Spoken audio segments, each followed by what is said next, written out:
Is that? Ready? 5, 4, 3, 2, 1. Nobody's here. What's going on now? The cameras are still crooked. Dan, cameras are still. Are these mics even on? I don't even know. Why am I wasting my time yelling? That camera just still looks crooked. Oh, hey, Dan. We're live. We're live right now? Oh, well, this is SportsZone.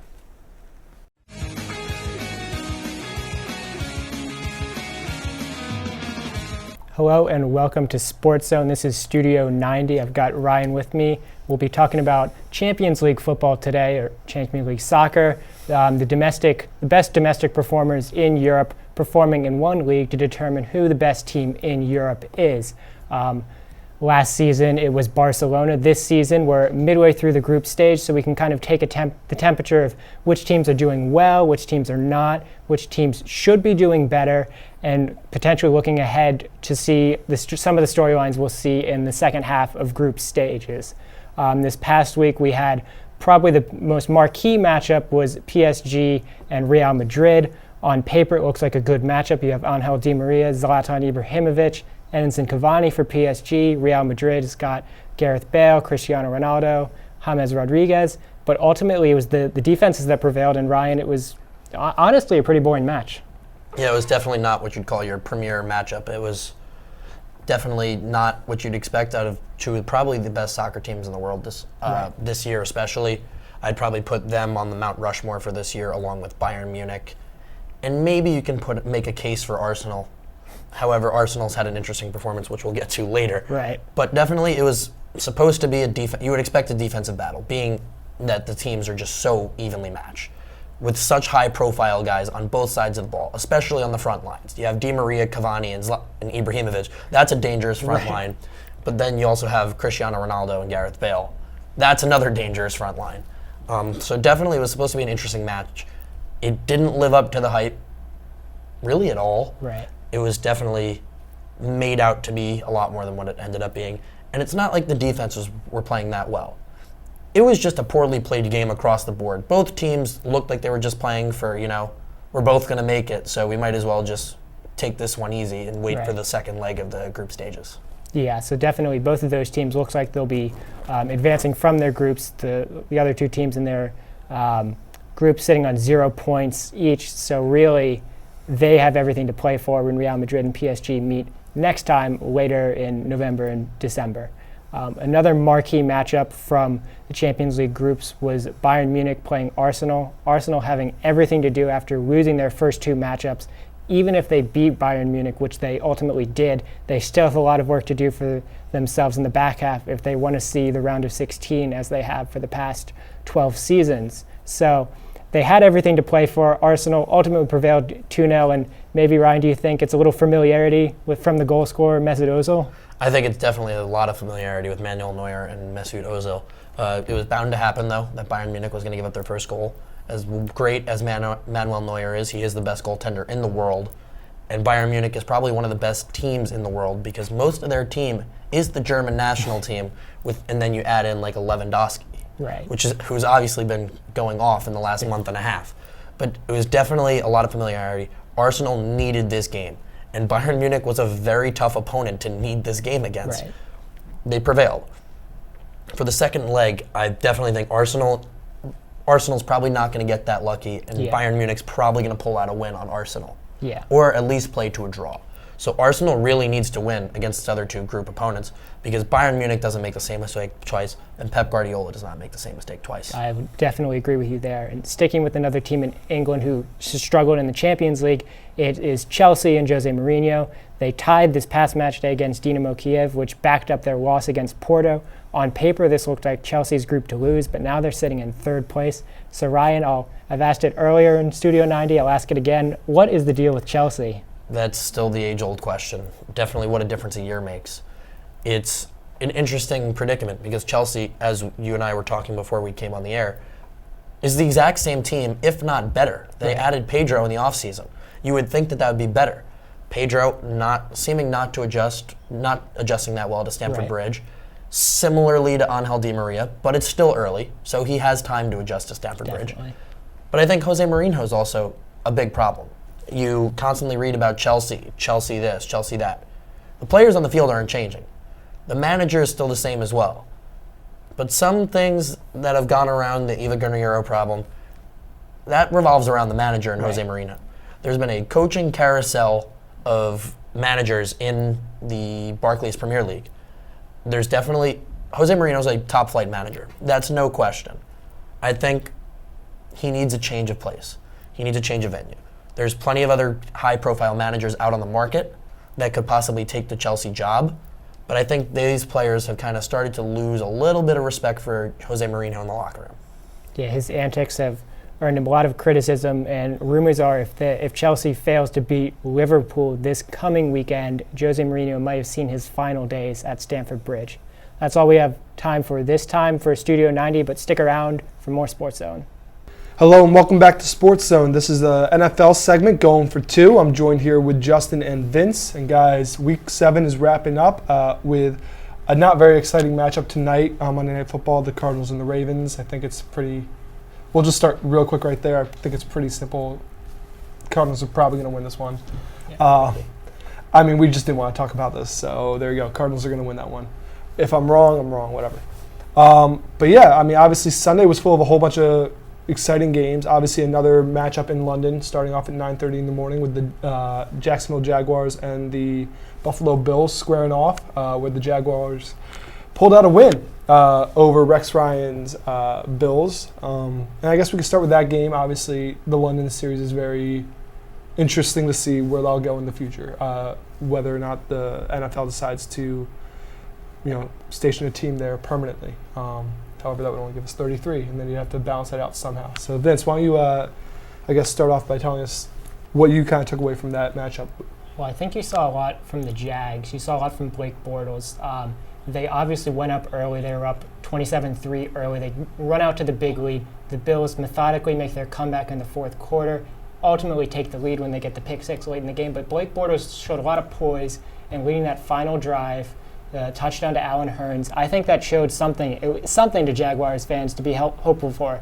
Obviously, even when you look at it, Indianapolis lost this week. The Jaguars have 2 wins. The Colts have 3 wins. So that division is awful. So I think going forward, the Jags have a little bit of hope that they can maybe contend against Indianapolis. You saw a lot of poise from Blake Bortles, and I think there was a lot of promise to his game before that. And this was maybe his pinnacle game, his best game in the NFL so far. Yeah, Justin, do you think now that the Jags really knew what they were doing when they picked Blake Bortles 3rd overall? I mean, basically, he wasn't considered the best quarterback in the draft. I mean, everyone was always high on Johnny Manziel, but, boy, what a pick right there.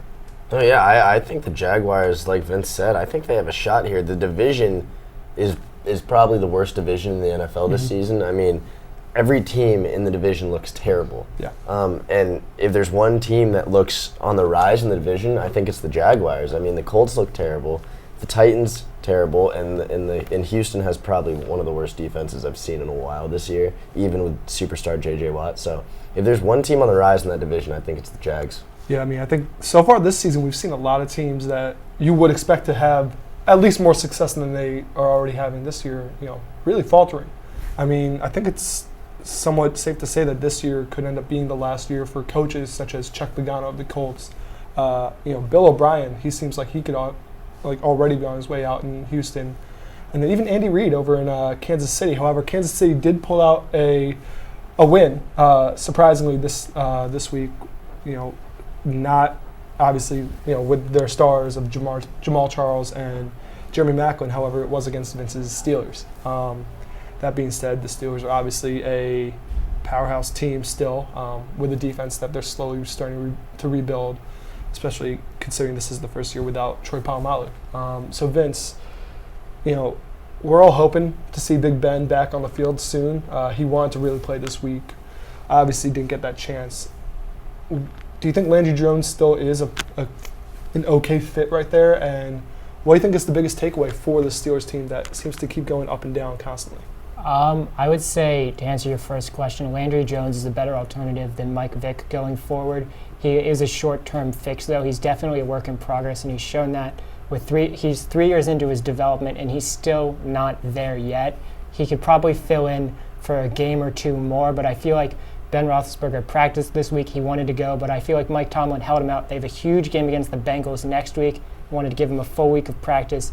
And ideally, in a perfect world, for the Steelers at least, we'll see Ben Roethlisberger taking the field against the Bengals. And I think going forward, the defense performed pretty well considering they were on the field most of the game because Landry Jones was fairly ineffective. The offense couldn't really sustain any drives. The defense got Ryan Shazier back, and he adds another dimension from the middle linebacker. So I think going forward, the defense, maybe once they get Ben back, won't have to carry as much of a load, but they've done a fairly decent job. And I think anyone would say going 2-2 with Landry Jones and Mike Vick as your quarterbacks is okay. And Justin, I mean, we talked about this earlier before we came on with the Redskins game. Obviously, they came back achieving their biggest deficit ever to beat the Bucs by 1 point. What was your takeaway there? I mean, obviously, Kirk Cousins. I think Ryan mentioned it last week on their fantasy segment that it was a revenge kind of game. Definitely pick him up and he'd give you the points. So the Redskins takeaway right there. Well, there's a few things that I took away from the Redskins game. One is that the Redskins can play good football if they decide to play 4 quarters of good football. Kirk Cousins played okay in the first half. He didn't do really anything wrong except get hit from behind, which is that's his right tackle's fault when you fumbled it and they got the fumble recovery for a touchdown. But in the second half, you saw the team come together on both sides of the ball. The defense played a lot better. They didn't give up any scores until the field goal late in the fourth. And the offense played well too. But if there's one takeaway that I saw, it's that Jordan Reed, the tight end for the Redskins, is going to be a superstar if he stays healthy. He's been injured every season in the NFL. He's 4 years in now. But when he's healthy, he puts up great numbers. He had 2 touchdowns yesterday, over 100 yards. He is, and he's very dynamic. He can play he's almost like a wide receiver, a big wide receiver. So he's a big takeaway that I watched in the Redskins game. And you mentioned right there with the Redskins game that they still have really yet to play 4 quarters of a full game. That seems to be the case with a lot of teams, especially in the NFC East. I mean, and again, the NFC East with such open division. It's a very open division right there. Obviously, with the drama coming from the game yesterday with the Giants and the Cowboys, Giants ended up winning that one 27-20. However, you see a meltdown by the one and only Greg Hardy.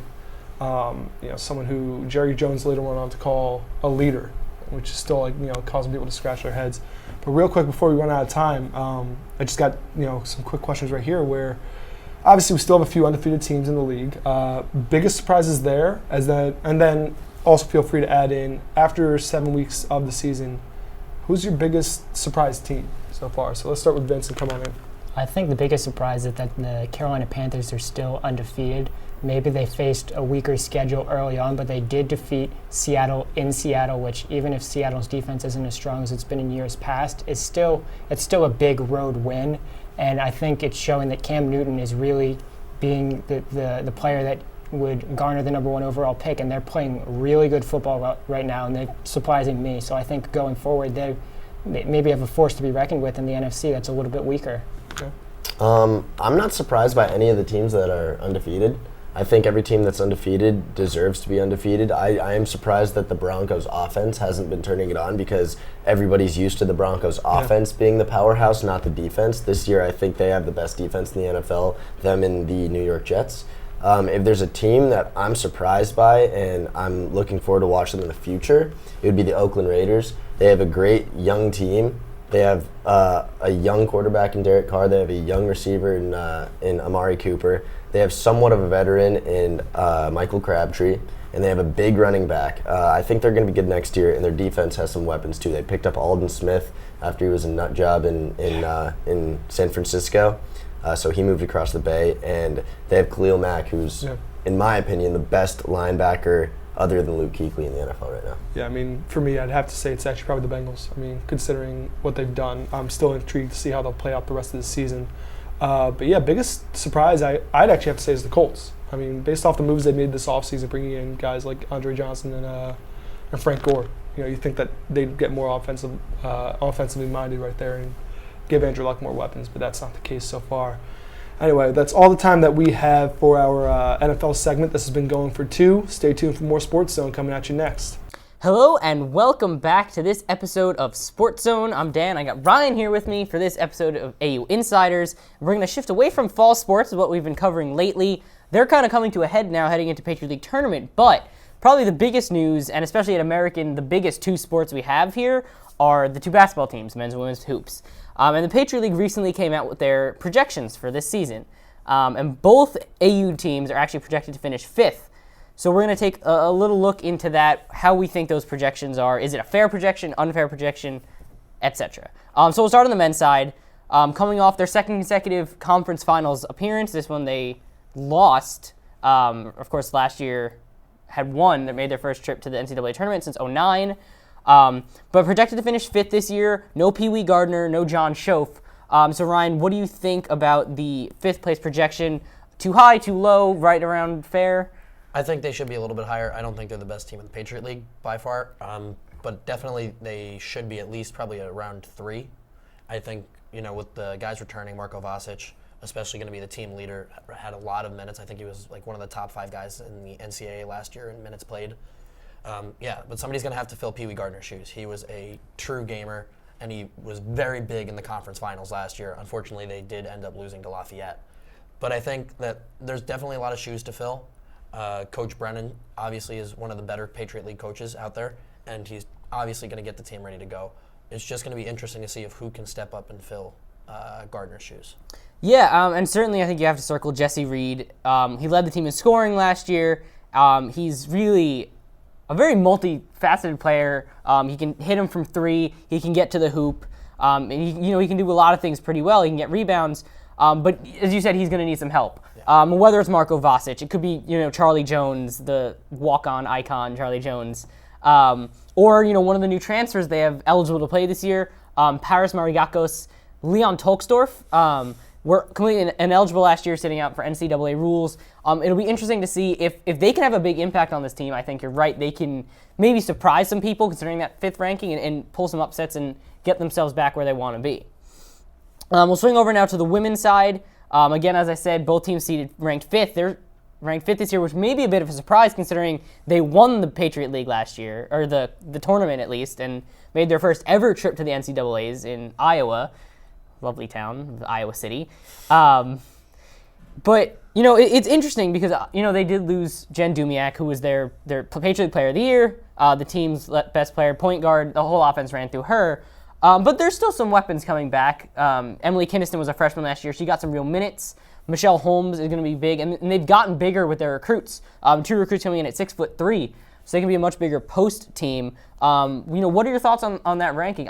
Personally, I'm not sure they fell as far as the Patriot League thinks they did. I don't think I agree with you on that one, Dan. I think definitely as the defending Patriot League champions, and Jen Dumiak is gone, I still think they're going to be a prolific team. They're still going to definitely make a big impact in the Patriot League. I would probably put them between 1 and 3. I think they're going to finish in the top 3. They're still a good team. Granted, they did lose their leading scorer. As you said, they are getting bigger. The freshmen are going to be tested, definitely. You're going to have to see how they actually pan out. Obviously, it might be a little bit of growing pain in the beginning of the year, but I think eventually, by the time it hits tournament time, they're going to hit their stride, and they might be the back-to-back defending Patriot League champions. Well, one thing that is clear, both these coaches, Mike Brennan, Coach Meg Jebbia on the women's side, both have only been here for 2 years, but they've really brought winning cultures to these teams, and they've really been impressive, in their 2 years here. So that's something definitely to watch, especially as the calendar starts to flip into November. Basketball season just around the corner. But that's all the time we have for this AU Insiders panel. Check back next week for your weekly AU Athletics update. Hello and welcome back to Sports Zone. This is our fantasy football segment, Fantasy 411. I'm here with Justin White and Vincent Salandro. And obviously big news coming out of Houston Texans camp. Arian Foster out for the season with a torn Achilles. Clearly, he's a big fantasy player. So I'm going to throw it over to Vince. Vince, who are you going to have replace Arian Foster in your fantasy lineup? Well, I would look. He's with the Chiefs, Chadwick West. He had a big game against the Steelers this week, and he'll just be growing going forward. This was his first breakout game, so he's definitely still going to be on the market for you.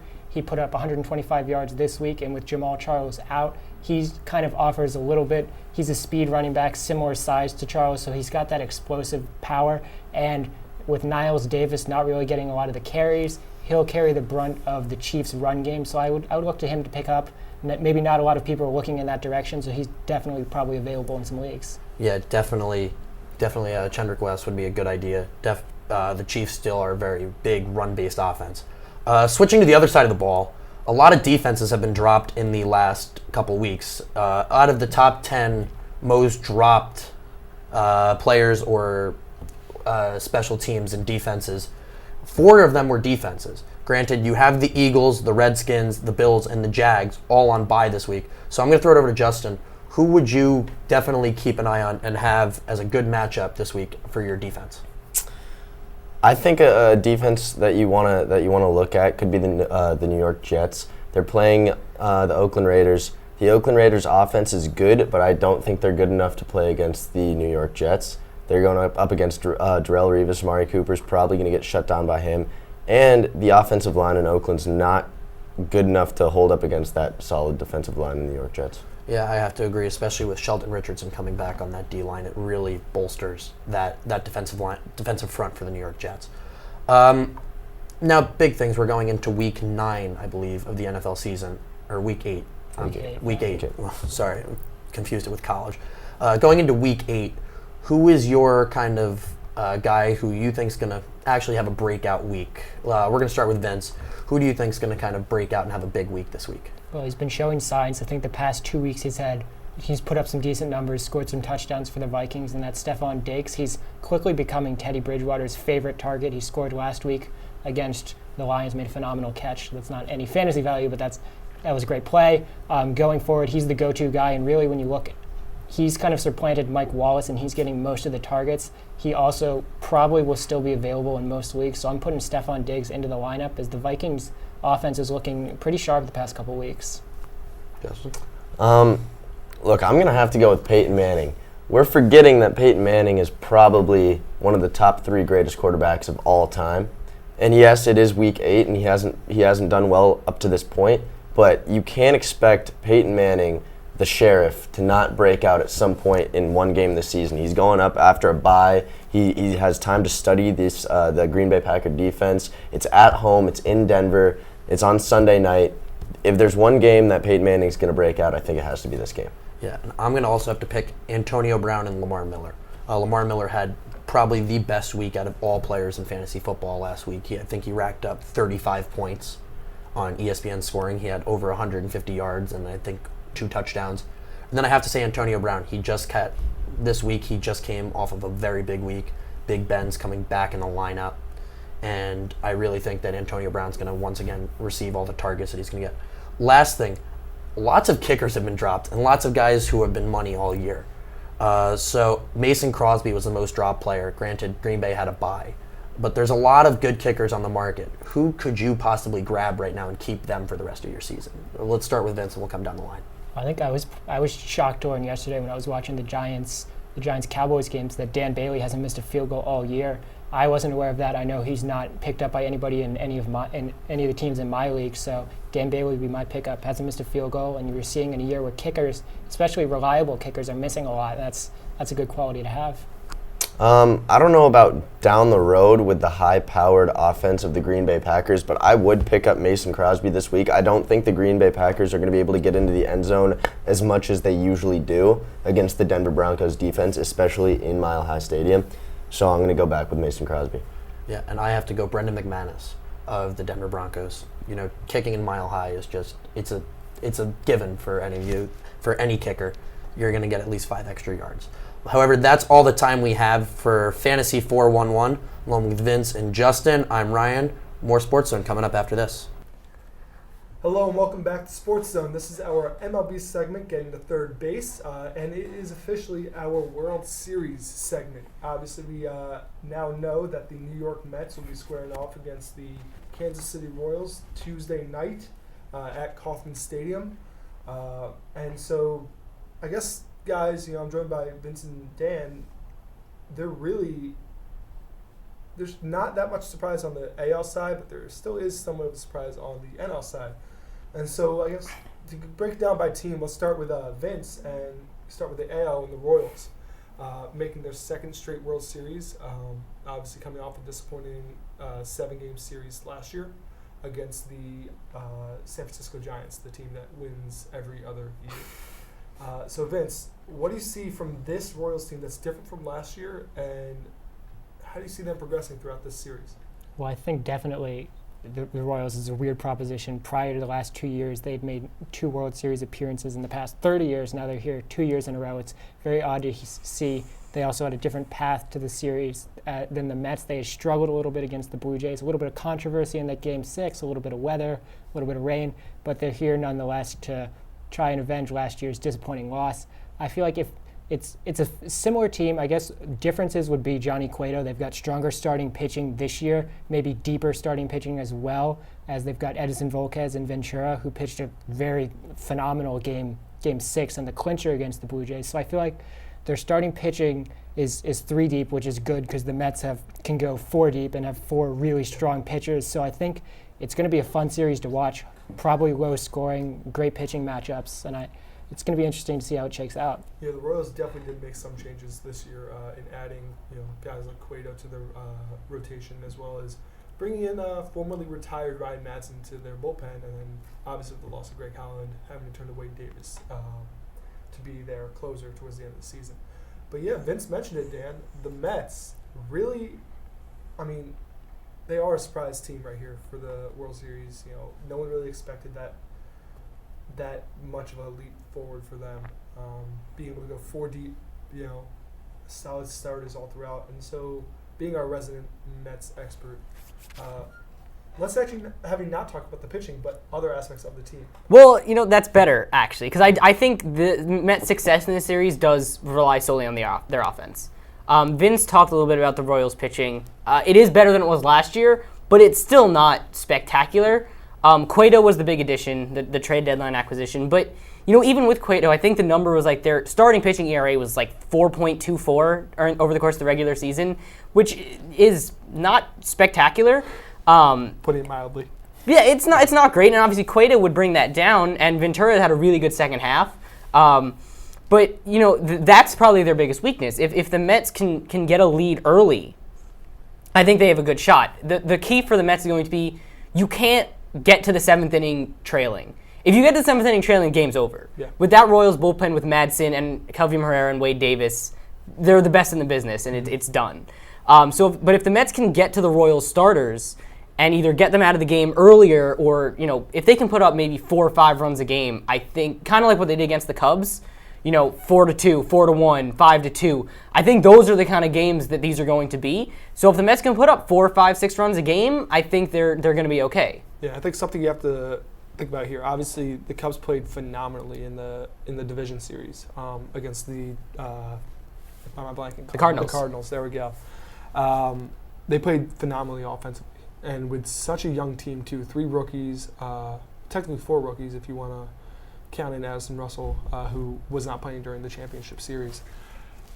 But that entire shift happened during the championship series where they were, pretty much just dominated by the Mets. And so here you have a solid Royals team. You have obviously Eric Hosmer, who's continuing to just play as he always has throughout his career, and then Mike Moustakas. He hasn't really, the moose isn't really loose throughout this postseason so far, but he did seem to heat up towards the end of the ALCS. And so taking it from there, you kind of see with the weapons that they have, Lorenzo Cain becoming probably one of the top players in baseball, quietly doing that too. And then you have just the Mets pitching, really taking it away. So moving on from there, we see. Let's switch away from the player aspect, but going to the managerial aspect. Ned Yost, Royals manager. Dan, he hasn't really had the most exciting career, to say the least. What do you think he's really done well in his time here with the Royals? Well, he's instilled a good culture with these Royals. As Vince kind of talked about, the Royals, much like the Astros in the past also, it's been like, yeah, the Royals are going to make the World Series, okay, sure. if you had told someone 5 years ago that they would have made 2 in a row, they would have put you in an institution, probably.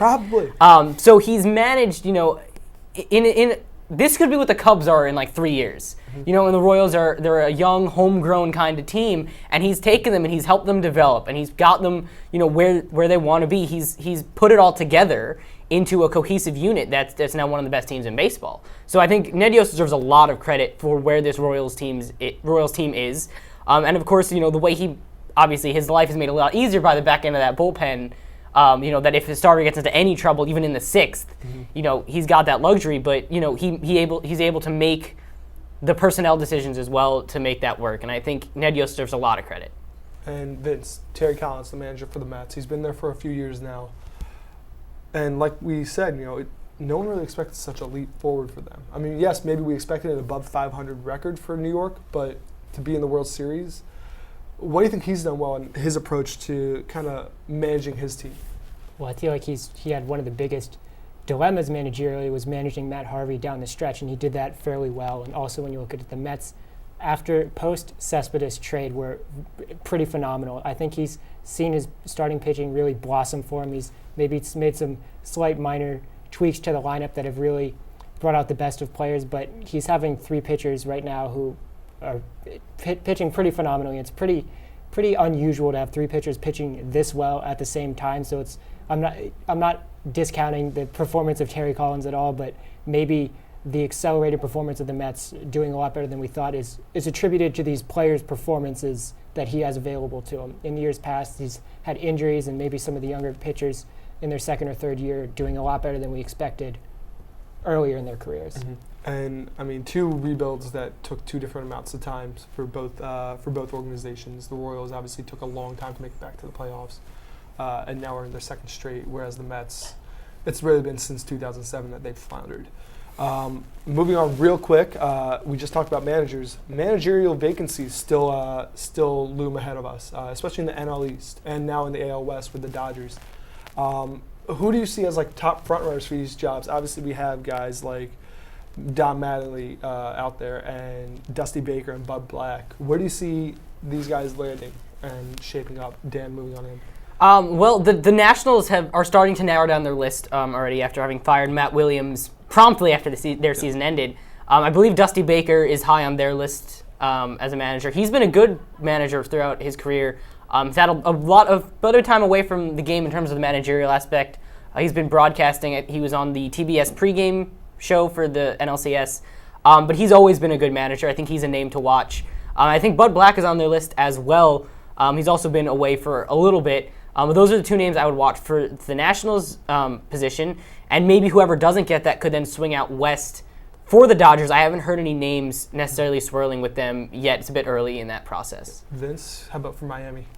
For Miami, I can certainly tell you that they'll deviate, and I don't think that they'll garner Dusty Baker or Bud Black, who probably wouldn't come out of retirement to do this rebuilding job that the Marlins really garner. I think as older guys that they are, they're not going to want to do that. They're going to kind of come into these teams with the Nationals and potentially the Dodgers, who are ready to win now. So I don't know if there's a name necessarily that I would pinpoint right now, but it's not going to be. It might be somebody who's a little unknown, who's working his way up, because I don't really think anybody right now wants the Marlins job. All right, and real quick before we sign off, World Series prediction: who's going to win and how many games? Dan.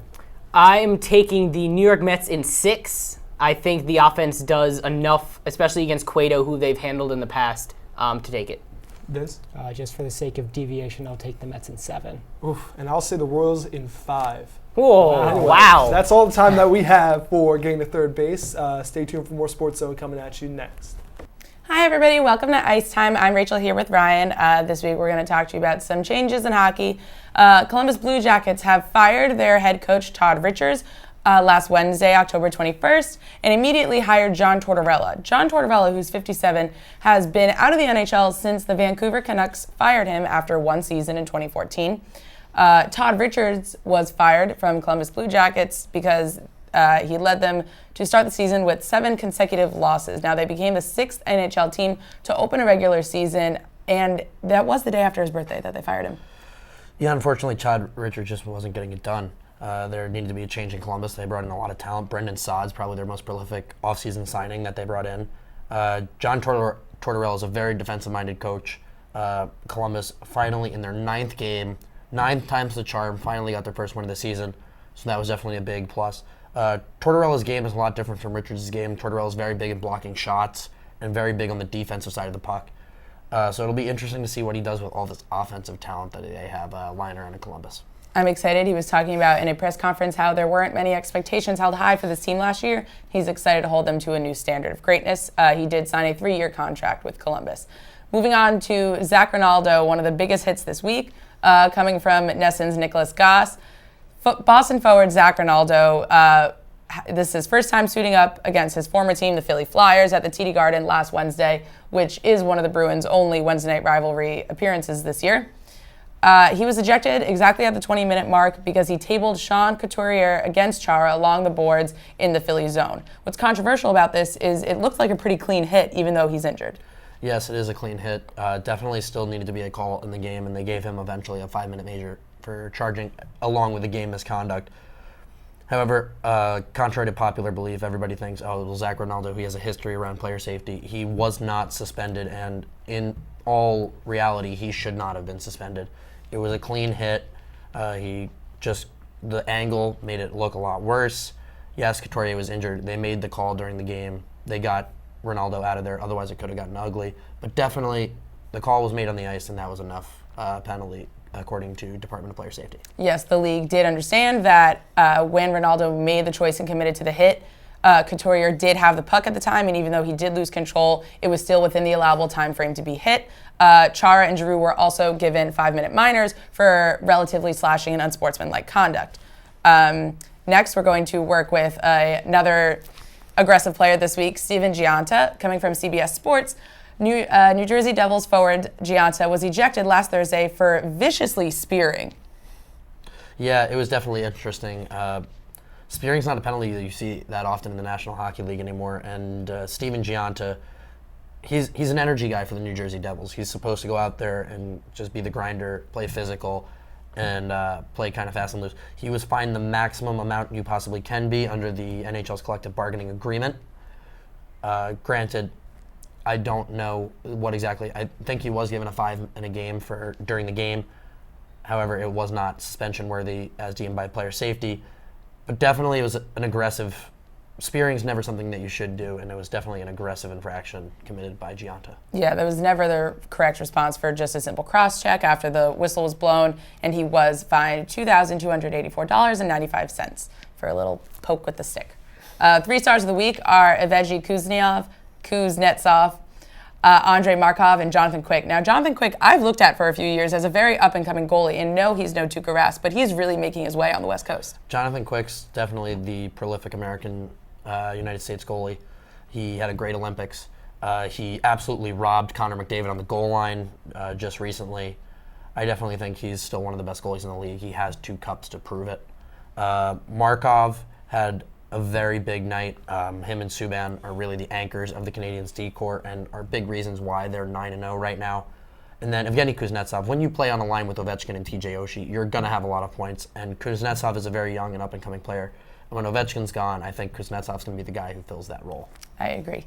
Upcoming this week, it's hard to look forward. There are 25 games, in between today and this Friday, October 30th. So we do have a lot of injuries to look at really quickly. Evander Kane of Buffalo will be out 4 to 6 weeks with a medial collateral ligament tear in his left knee. Detroit's Mike Green out 2 to 3 weeks with an unspecified upper body injury. Florida Panthers, Alexander Barkov, 2 to 4 weeks. He did break a bone in his right hand, but there will be no surgery. He's hoping to get out to play sooner than that. And as of today, New York Islanders' Thomas Hickey was officially placed on injured reserve.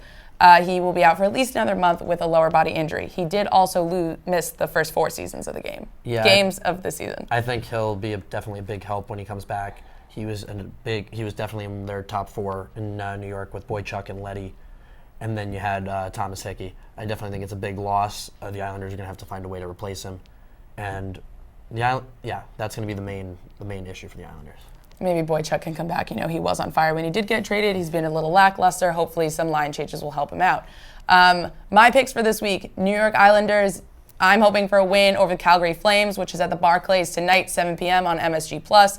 I'm also picking Columbus Blue Jackets over New Jersey Devils in New Jersey, Tuesday, also 7 p.m., also on MSG+. I really am hoping Tortorella can put some fire under these boys. And for Wednesday night rivalry, I am picking Washington Capitals over Pittsburgh Penguins at the Verizon Center, 8 p.m. on NBC Sports Network. My big pick this week is definitely what could make history. I have the Montreal Canadiens beating the Vancouver Canucks and being the third team in NHL history to start a season 10-0. They will be the first team to do it since the 2006-2007 Buffalo Sabres. Right. That game will be Tuesday night, 10 p.m. on RSN and RDS. And that's all we have for you this week. Watch some hockey. Stay tuned. Hello and welcome back to Sports Zone. This is our college football segment. Along with Deepak, I'm Ryan, and we're going to bring you all of the big matchups here from Week 8. And I think we got to start right in the top 4. Definitely shaking up the college football playoff picture. Utah losing to USC and relatively decisively 42-24 in the Rose Bowl. Granted, it was not considered an upset by many standards. But what was your take on Utah now falling and shaking up the whole college football picture? Yeah, I mean, obviously this year, Utah is much like what Ole Miss was last year. Definitely that Cinderella story coming out and really dominating. And it's really nice to see a team like that doing that. However, you mentioned it can't really be considered a huge upset because USC still is a solid enough team. They're obviously not ranked mainly because of their history the past few years. It's not that they haven't played well. They played perfectly fine. But it's all a matter of, it comes down to sometimes the coach name recognition, how the program's been doing in past years. Obviously, USC was slapped with the sanctions about 7 years ago. Yeah, they were given the death penalty by the NCAA. So those have worn off by now, but still that does take an effect on your ranking as a team. I mean, if you look at any of these other teams in the top 25, none of them really have those glaring blemishes on their record. So while it is obviously nice to see Utah playing as well as they have been and getting ranked as high as I believe they were third last week. They were third last week. Yes. Seeing that happen is great, but it still should be understood that they're not one of those elite teams. I have to agree with you, definitely. USC, a perennial powerhouse in the college football world. Moving slightly down the rankings, and now they're back. Now they are in the college football playoff picture. Clemson, a 58-0 shutout of the Miami Hurricanes down in Miami.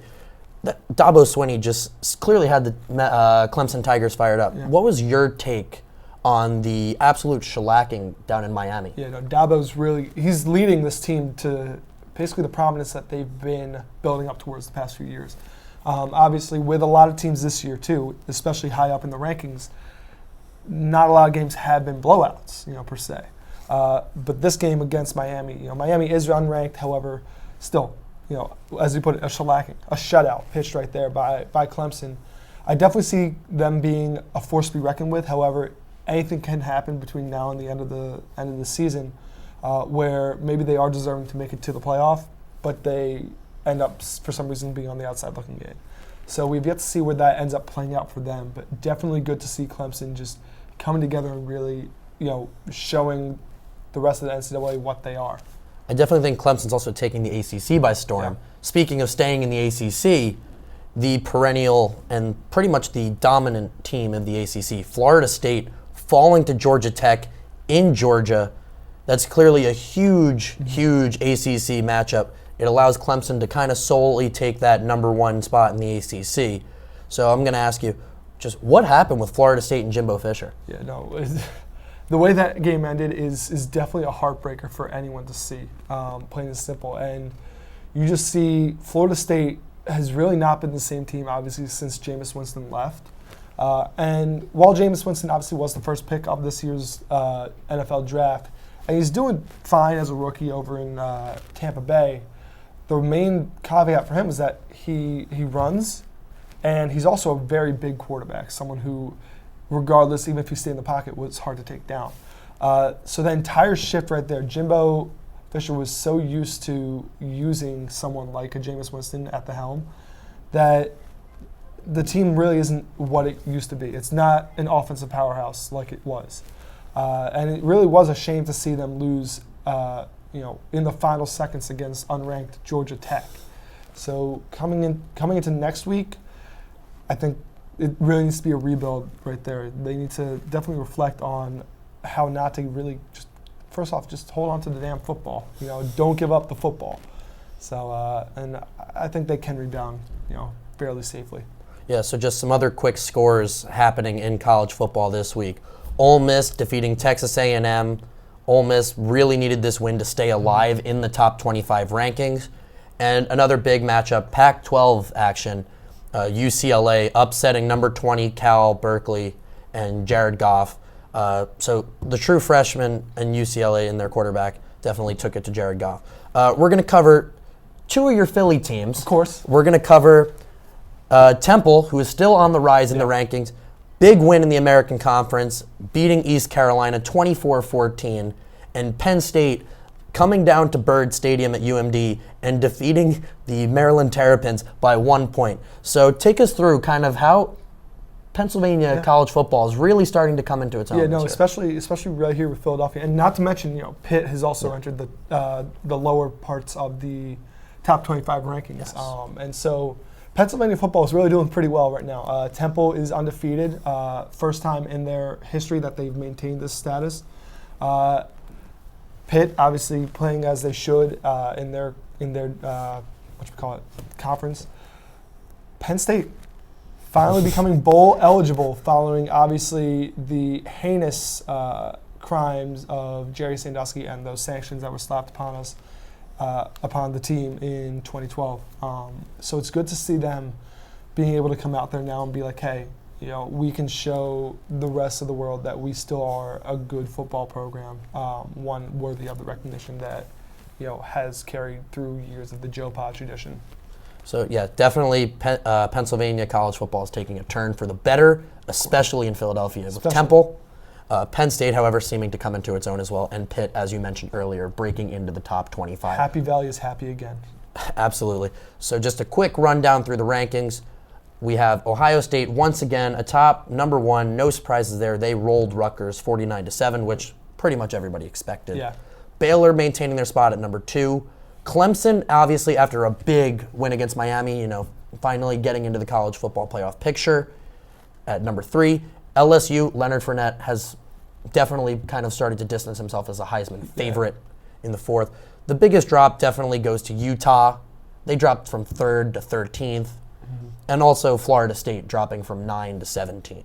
So definitely a lot shook up this week in week 9 of college football, and it'll be interesting to see how this weekend goes. Of course. But that's all the time we have for our college football segment. Along with Deepak, I'm Ryan.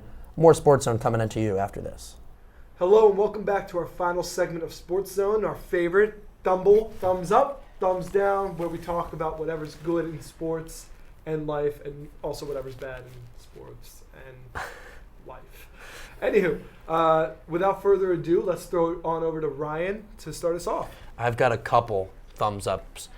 Thumbs up to the American University Club ice hockey team picking up a big win over Northern Virginia, 5-1. It was about time we finally had some guys. We had more than 7 guys, so we can actually win hockey games with more than 7 guys, ladies and gentlemen. I would also like to thumbs up the New York Rangers for beating the Calgary Flames last night, and thumbs up especially to Oscar Lindbergh, who is having a monster rookie season. I got to go thumbs down to the New York Jets. I wasn't expecting them to win, but the Brandon Marshall, and thumbs down to Brandon Marshall for costing us a potential Hail Mary opportunity with an illegal formation and 10-second runoff. All right, my turn. So I'm going to go start with a thumbs up to Daniel Murphy. Second week in a row, I'm giving a thumb up to Murph. But certainly his postseason's been historic. 7 home runs in 9 games, a home run in 6 consecutive postseason games. The first player in Major League history to do that. Also NLCS MVP, worthy certainly for that honor. So thumbs up to you, Murph. Good job. Mets might offer him a qualifying offer now. That's what the reports are. Previous reports that they were just going to let him walk, so that'd be nice. I'm inclined to think, some reports were that the qualifying offer is actually more than he would get in the market. So might get another year out of Murph, which would be always good to have. Another thumbs up. I'm going to give one to Eric Berry, safety for the Kansas City Chiefs. He pulled his first interception of the season yesterday. But it's really his first interception in 2 years. He sat out all of last season after being diagnosed with lymphoma. So it's really great to see him back on the field and making some plays for the Chiefs in a game they won. So thumbs up to Eric Berry.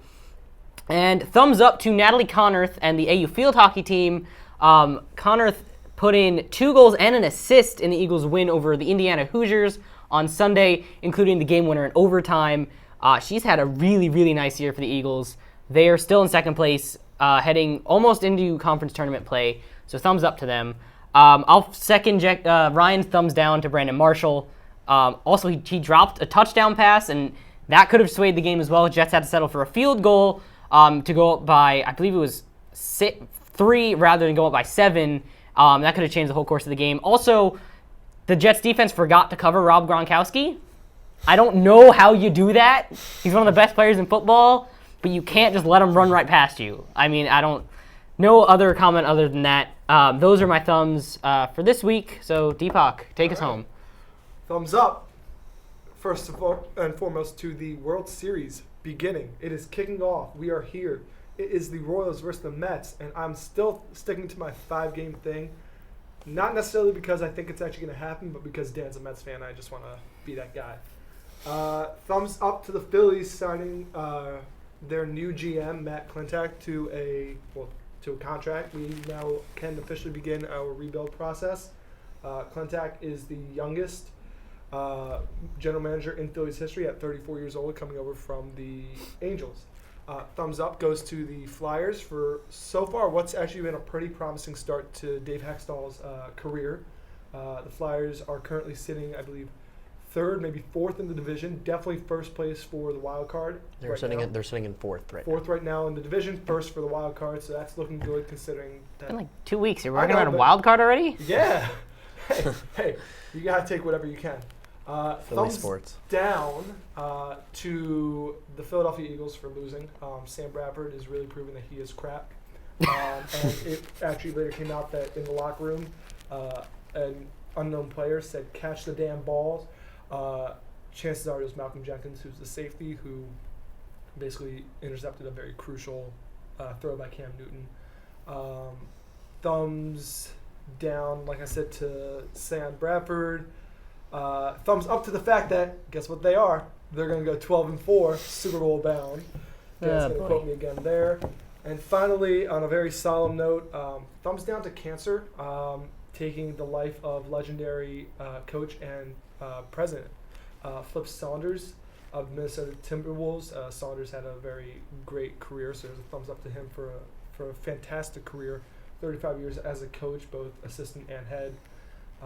He will be missed. Obviously, the NBA community is in shock over this, considering he said that he was going to take a leave of absence for the year, and 3 days later, we get this news. Anyway, that's all the thumbs that we have. A special thanks obviously goes out to Dan Lignato, co-producer, co-host, Ryan Siegel, Rachel Hopmeyer, Justin White, Vincent Salandro, Cody Cohen stopped by. He didn't do anything this time. The lovely Kelsey Hasmonic for helping us out for this segment, considering it's just us 3 and she's working it all alone in the back, freaking out. That's totally fine. Whoever knocked on the door, thank you. Stephen Haboon, so you're a great guy too. Thanks to Molly Moses for helping us set up, and apologies for all the technical difficulties. Am I forgetting anyone? No, probably not. I'm Deepak Bhagat. Thank you for watching Sports Zone. Stay tuned for another episode next week.